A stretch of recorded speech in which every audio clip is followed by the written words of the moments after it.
Olá, pessoal, tudo tranquilo com vocês? Espero que esteja todo mundo bem, todo mundo na paz. Seguinte, nós começamos a falar semana passada do processamento pós-cultura das plantas medicinais. Então, os processos que as plantas sofrem depois que elas são cultivadas, né? Então, a gente falou da colheita, a gente falou dos processos de secagem, os diferentes processos de secagem. E hoje a gente tem ainda para falar, para finalizar esse assunto, a estabilização e a conservação das plantas medicinais. Antes de a gente avançar na estabilização, eu queria só mostrar um vídeo para vocês a respeito de um processo, de um método de secagem que é um pouquinho diferente. Eu falei a semana passada, mas eu não sei se ficou claro. Eu acho que com esse vídeo vai ficar mais claro para vocês como que é o processo de liofilização, aquele processo de passagem, então, da matéria que está congelada para a matéria, desculpa, mas a matéria que está congelada com a retirada de toda a água, todo o líquido que tem dela, sem que esse gelo passe para o estado líquido e passe direto para o estado gasoso. Então, para que vocês entendam, eu trouxe uma reportagenzinha, é bem simples, é uma reportagem de TV aberta, falando de processo de preparação de farinha de casca de maracujá, na verdade, de um programa matinal da Globo.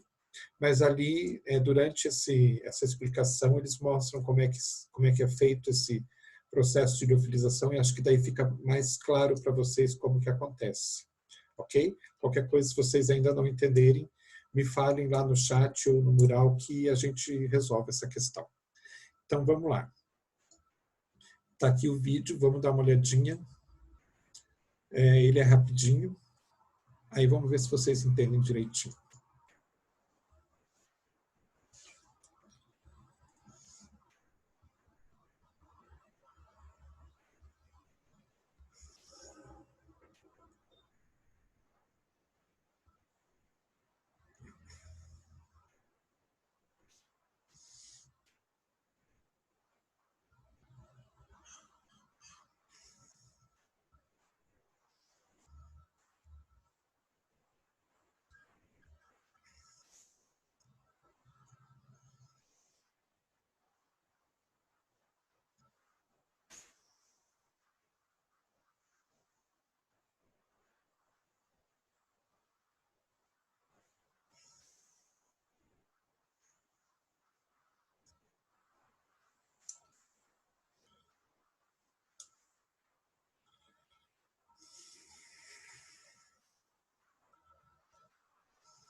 Muito bem.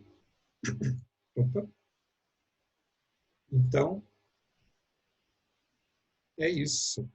Espero que tenha ficado mais claro. Ele só esqueceu de falar, esqueceu de comentar que, além de utilizar a temperatura muito baixa, quando ele coloca naquela outra máquina cheia de bandejas, é, acontece também um processo de retirada do ar. Então, é criado um vácuo ali. Esse vácuo é que, como se esse vácuo sugasse toda aquela água que está no meio das células e sugasse e tirasse tudo aquilo sem transformar aquilo em água, transformado já em gás e retirado de dentro da máquina. Bom, enfim, espero que tenha ficado claro agora. Agora, continuando, então, imaginem que a gente já viu os processos de colheita, a gente já viu processos diferentes de secagem, com exceção da liofilização, os outros processos de secagem, eles podem fazer com que a planta ainda mantenha uma pequena quantidade de água, mas essa pequena quantidade de água pode ser prejudicial, porque onde tem água existe crescimento, existe movimentação, existe vida, entre aspas, essa vida, né?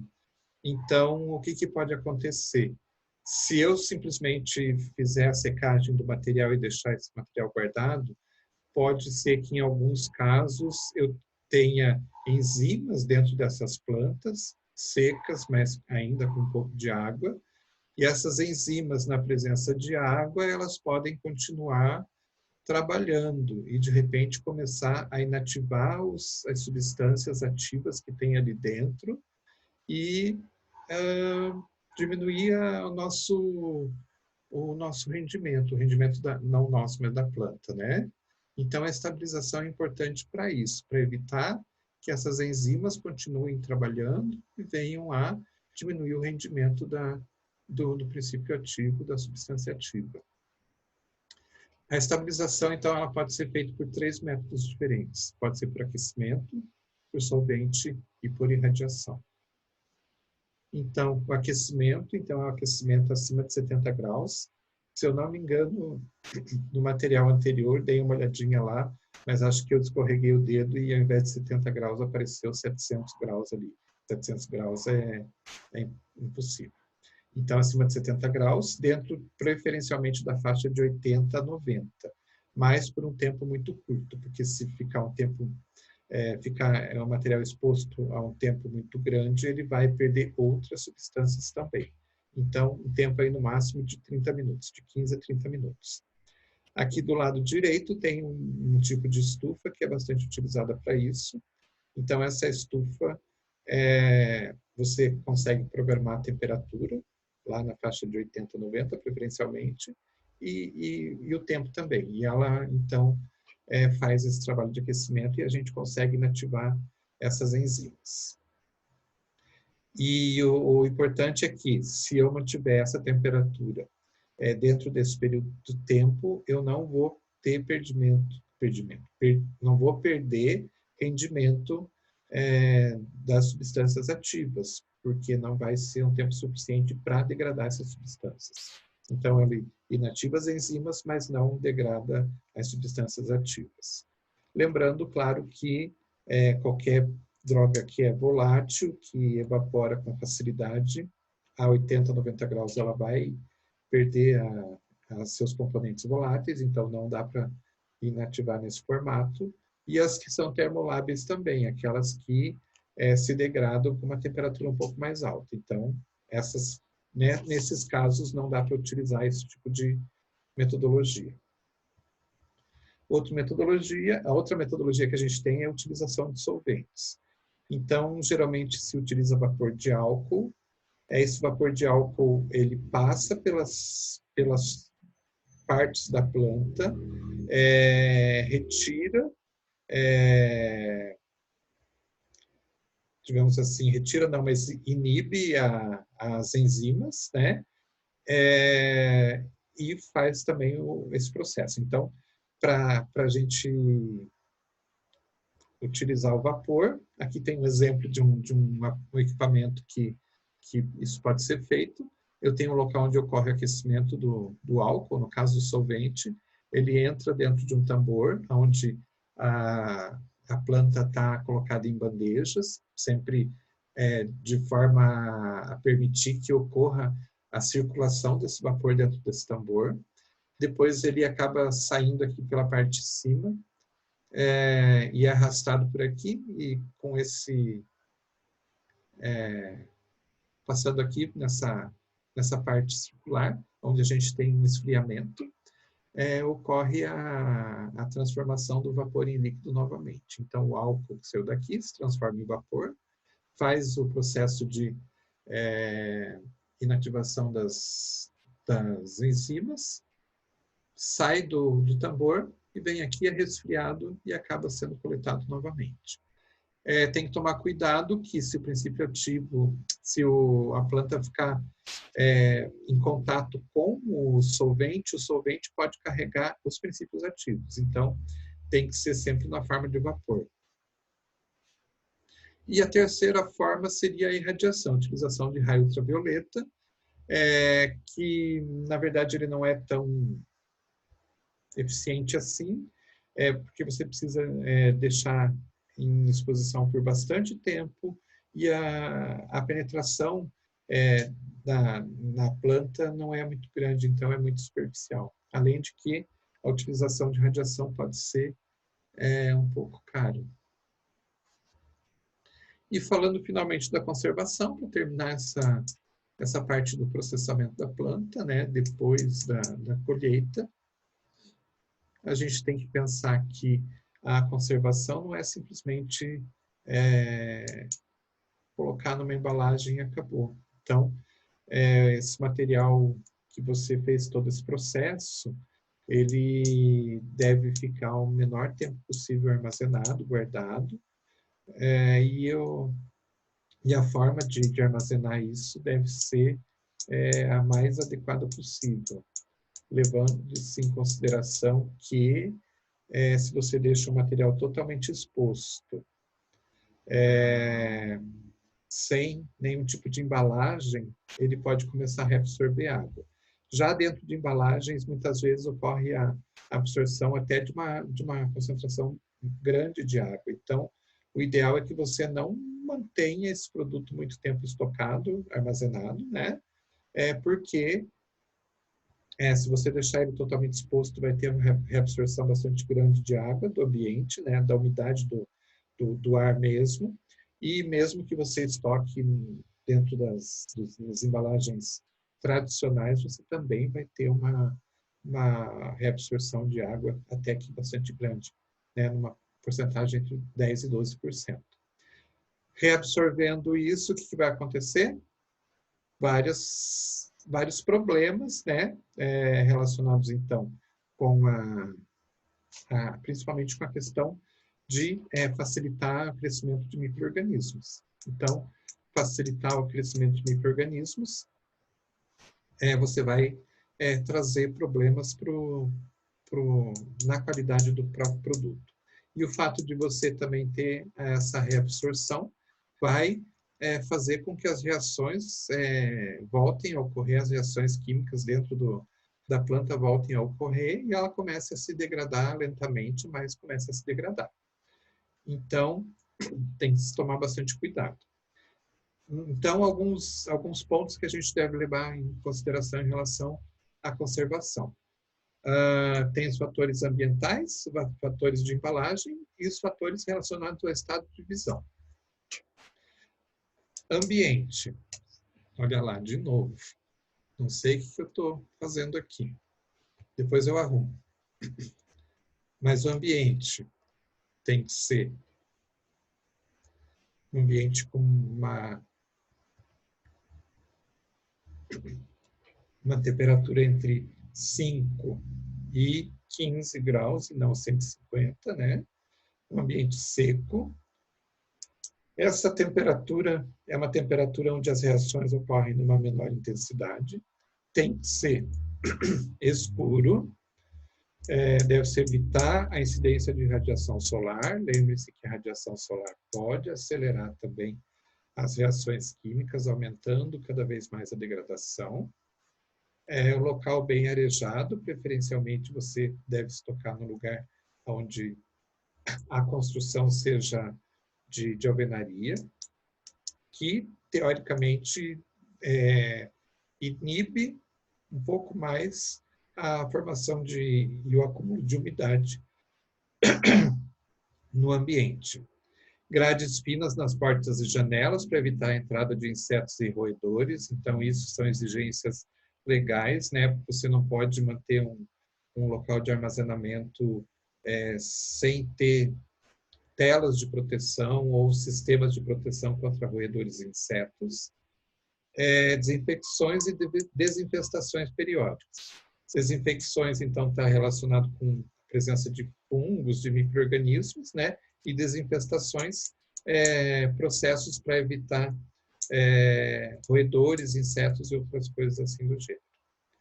Estrados no chão, nunca armazenar planta medicinal diretamente no chão, né? O chão vai transmitir a umidade do chão para as plantas, então sempre em estrados.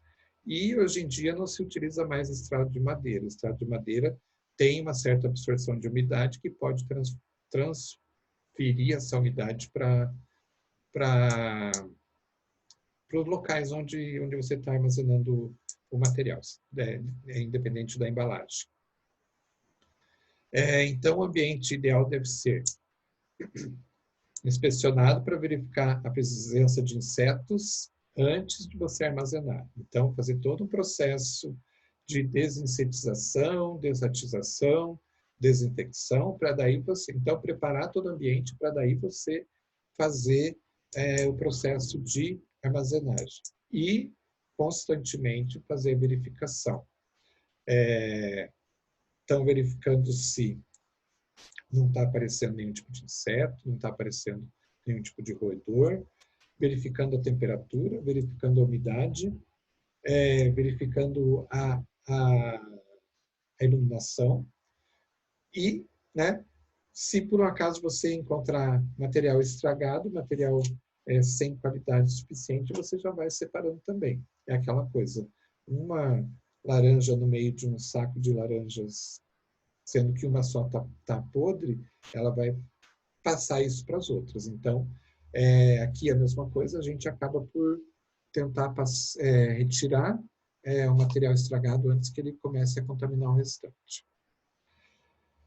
Embalagem. Então, embalagem é uma questão muito importante, ela tem que ser muito bem identificada, então você vai guardar em sacos, vai guardar em caixas, vai guardar dentro de embalagens plásticas, independente de onde for, você tem que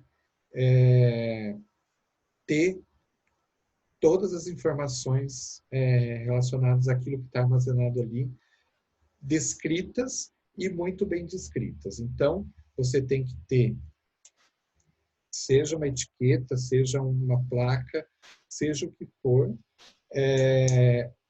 que identifique aquele material que está ali dentro da embalagem, contendo o nome da espécie, a parte colhida, quando que foi a colheita, quando que secou, né, quando que terminou a secagem, nome de quem é produtor, porque você precisa ter um rastreio desse material.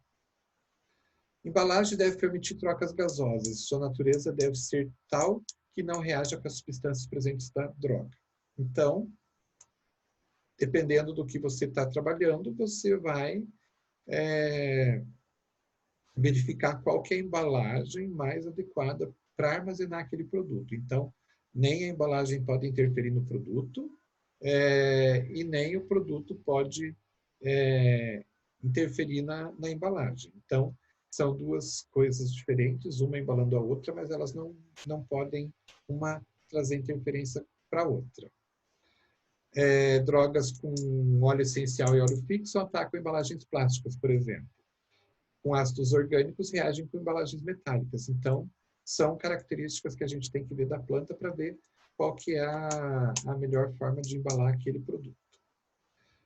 Obviamente, como você teve todo um processo de secagem, teve todo um trabalho, o ideal é que você se utilize de materiais dessecantes, coloque materiais dessecantes junto com esse material, para que esse material absorva possível umidade que tenha no ambiente e que tenha entrado dentro da embalagem, ao invés de essa umidade entrar em contato com o material. Então, sempre utilizar substâncias dessecantes para evitar o excesso de umidade. E outro fator importante é o estado de visão.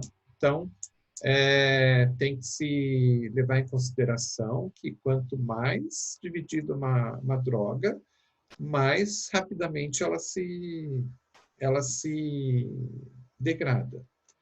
Então, pense o seguinte, se eu tenho uma folha de uma determinada planta inteira, ela tem um determinado período de tempo para se degradar. Agora, se eu pico toda essa folha, se eu transformo ela num pó bem fino, o que acontece? Eu deixo muito mais material exposto ao ambiente e isso favorece então a umidade, favorece a iluminação, favorece a temperatura, de forma que mais rapidamente esse material se degrade. Então, quanto mais dividida essa droga, quanto menor o tamanho das partículas dessa droga, mais facilmente elas se oxidam. Mais elas perdem seus materiais voláteis, mais elas absorvem umidade, mais aumenta a degradação e assim por diante. Então, quando eu seco o material e armazeno ele inteiro, na sua íntegra, eu tenho esse material mais preservado do que aquele que eu já dividi, já moí, já transformei ele em pó. Falando novamente das embalagens que contêm as plantas, elas devem receber o nome da planta, o órgão, a data da colheita e o nome do produtor. Quanto mais informações tiver, melhor, para que a gente possa identificar e não venha ter problemas de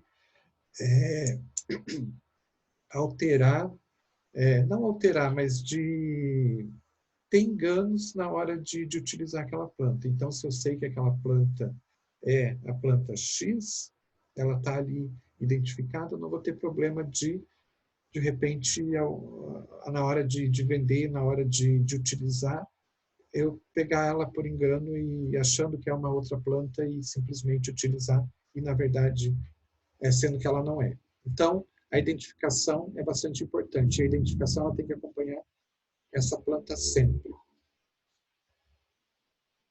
Então, só finalizando, a gente deve lembrar que os maiores inimigos de uma planta que nós secamos e passamos pelo processo de estabilização são o ar, né? Então, o ar ele vai ajudar, junto com a umidade, a ajudar no crescimento de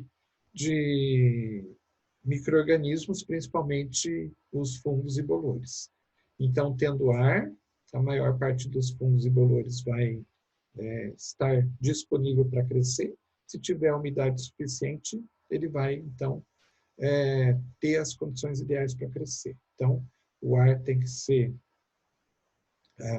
a gente não consegue guardar esse material em ambiente sem ar, mas então ele tem que estar com as melhores características possíveis. Então, dentro daquela faixa de temperatura que a gente falou lá no começo, dentro de uma faixa de umidade que não venha a prejudicar a planta. A luz, então, ela vai fazer reações, fazer com que as plantas sofram reações, e essas reações vão diminuir, então, a quantidade de princípio ativo, vai aumentar a degradação, né? E quando existem substâncias voláteis, essa luz ela vai produzir calor, e esse calor pode auxiliar na volatilização de substâncias voláteis. Então, a umidade, como eu já falei, pode auxiliar no crescimento e ela também auxilia na degradação, afrouxando tecidos vegetais, fazendo com que esses tecidos passem a apodrecer com mais facilidade. Poeira. A poeira na verdade, uma característica mais de aparência, né? Então, ela é uma planta, um local cheio de poeira, indica um local, né, um equipamento, qualquer coisa assim, que quem cuida dele não tem muita higiene. Então, se você percebe num local onde tem muita poeira, você já imagina que o local não tem muita higiene também, então é provável que os processos não sejam feitos dentro dos melhores padrões de qualidade. E os insetos também, eles estão presentes, não tem como não estarem presentes, mas você tem que ter métodos para eliminá-los, porque se você, de repente, tem lá no seu material que você fez todo o processo, colheu, secou, fez a estabilização, está lá armazenando e vai vender esse produto. A empresa que comprar esse produto, ela vai fazer um processo de controle de qualidade. Se ela encontrar um inseto morto lá, a probabilidade de esse inseto morto ser suficiente para reprovar essa matéria-prima é bastante grande. Então, a gente tem que tomar bastante cuidado. Quando a gente for falar de controle de qualidade, vocês vão ver que insetos são comuns, mas existe até uma certa quantidade que pode até ser permitido conforme o tipo de produto que você está analisando. Mas isso fica lá para frente. Então, seria isso. Na próxima aula, a gente já começa com um novo assunto. E eu queria só conversar com vocês um pouquinho a respeito do trabalho que eu gostaria que vocês fizessem para a gente. A atividade que eu estou propondo para vocês é a seguinte. Vocês já determinarem, entre os grupos que vocês provavelmente já criaram, qual vai ser a planta que vocês pretendem utilizar para criar o medicamento que foi feita a proposta para vocês. Então, a minha sugestão é que vocês, dentro do grupo de vocês, já se conversassem e postassem na atividade algumas informações importantes em relação ao que vocês pretendem fazer. Primeiro, qual produto farmacêutico vocês querem fazer? Então, um produto para, vamos pegar um exemplo aqui, para manchas, manchas de contusão. Eu vou pegar o exemplo da arnica. Então, o que a gente pode falar desse produto? Então, um produto utilizado para contusão, para hematoma, tá? Então, essa seria a primeira informação que eu preciso. Para que vocês querem utilizar esse produto de vocês? Segundo, então, qual planta utilizar? Terceiro, eu sei que tem que ter um princípio ativo químico também. Então, qual princípio ativo químico utilizar nesse produto que vocês têm interesse em desenvolver? Quais são as propriedades dos dois? Por que a arnica, então, tem essa propriedade? Seria adequada para utilizar nesse caso? Então, se ela tem uma propriedade de aumentar a circulação, se ela tem uma propriedade de diminuir o hematoma, mas qual que é a propriedade dessa planta? Qual que é a propriedade do princípio ativo? E qual forma farmacêutica vocês gostariam de fazer? No caso de um produto aí para hematoma. Creme, gel, loção, líquido, né? Então, é isso que eu gostaria que vocês fizessem. Já dessem essas características desse produto que vocês querem. Para que a gente possa, então, começar a trabalhar em cima disso. Por exemplo, pode utilizar um extrato de uma planta na forma de pomada. Vamos ver se pode. Será que pode? Será que vai fazer efeito no local onde você quer? E assim por diante, para a gente ir dando uma olhadinha para ver se existe essa possibilidade ou se não existe essa possibilidade. Ou outras coisas, como, eu quero fazer um produto à base de arnica. Tá, vocês vão conseguir encontrar arnica? Será que vai ser fácil? Vamos analisar tudo isso. Então, postem para mim essas informações no fórum. Vocês teriam até amanhã. Daí, amanhã, a gente conversaria sobre isso. Pode ser? Então, vou deixar lá a atividade para que vocês possam fazer e possam escrever isso para mim, ok? Então, como é um material em grupo, eu preciso da participação de vocês para que fique comprovado que vocês participaram. Eu pediria que uma pessoa, então, abra um item, eu não sei como é que chama, mas abra uma postagem no fórum e os seus colegas vão até lá e comentem alguma coisa. Então, por exemplo, fulano lá colocou que gostaria de fazer um produto para hematoma com arnica. Então, daí o outro colega vai lá e coloca. Então, nós vamos utilizar arnica e, não sei, um analgésico. Aí, o outro vai lá e coloca as propriedades. A arnica serve para isso, a analgésico serve para isso. E o outro vai lá e posta. Nós pretendemos fazer na forma de creme. Ok? Assim, eu tenho a participação de todos e as informações ficam todas colocadas ali. Aí, um outro grupo, vai alguém e coloca lá um item, abre um novo item, e os outros vão lá nas respostas e colocam também essas características. Beleza? Bom, gente, a gente conversa mais na aula, no fórum. Se vocês não entenderam, a gente pode conversar por ali, ou mesmo dentro da sala do café, tá bom? Até mais, então. E qualquer dúvida, eu estou aí disponível. Tchau.